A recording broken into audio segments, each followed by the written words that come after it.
have a scary story for you.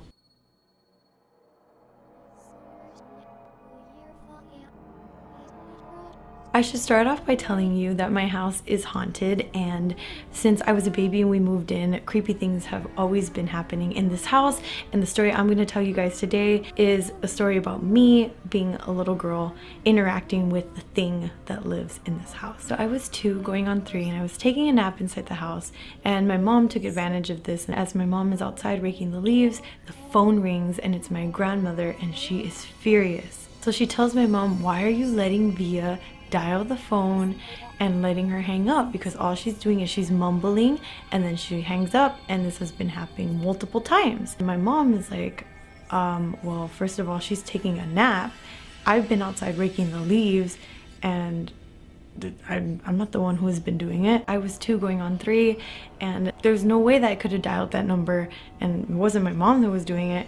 But the crazy thing is this, that my grandmother was telling my mom that as I was mumbling on the phone and before I would hang up, there was the sound of another girl's laugh in the background.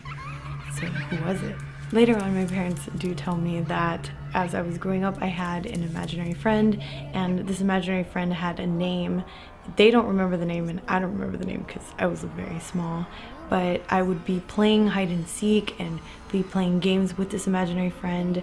They would hear me in my room just having conversations with this person, and I don't think they ever took it into consideration that this could be the person that was dialing the phone with me all those years ago. Now fast forward to present day.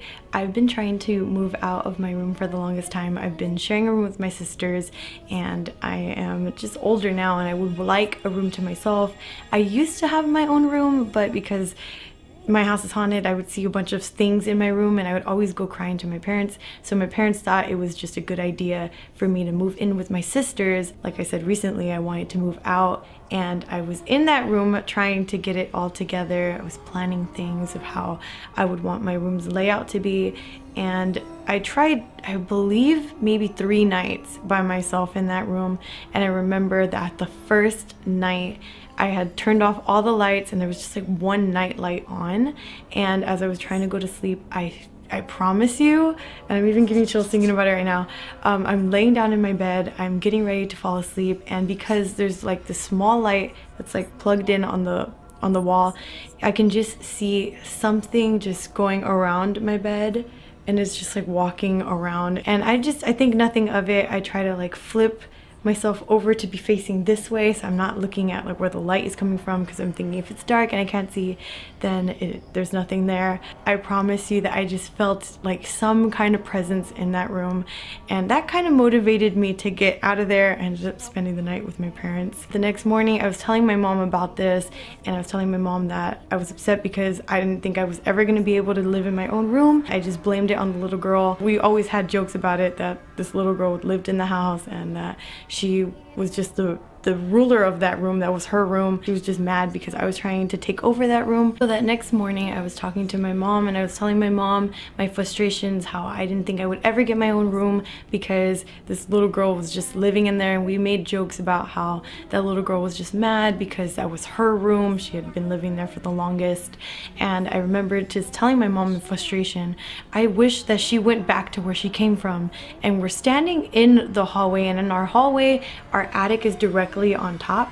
So as I said this and I was angry, you just hear this thing just go up and it slams. And I remember that I looked at my mom in a panic, like, what is this? Maybe she lives up there now, who knows? But yeah, that was pretty scary. My grandmother comes every once in a while to come spend the weekend with us, and it was my grandmother's very last day here. And as she was getting ready to leave, she was standing outside of our front door, and she was waiting for me because I was actually in the restroom. And my grandmother was saying her goodbyes to the house, and she was like, "Goodbye, little girl. I'll see you the next time that I come, or you can come with us." And as she says that, the door of that room, the haunted room, just slams shut.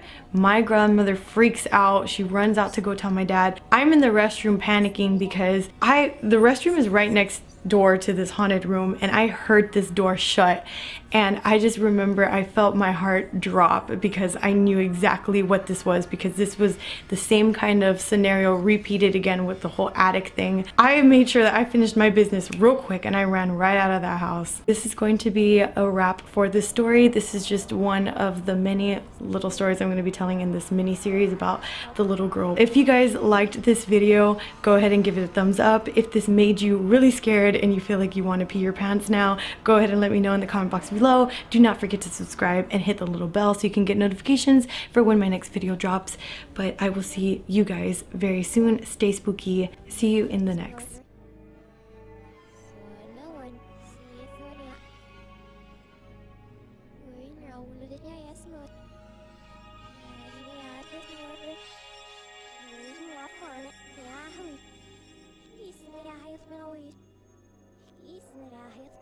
Isn't it a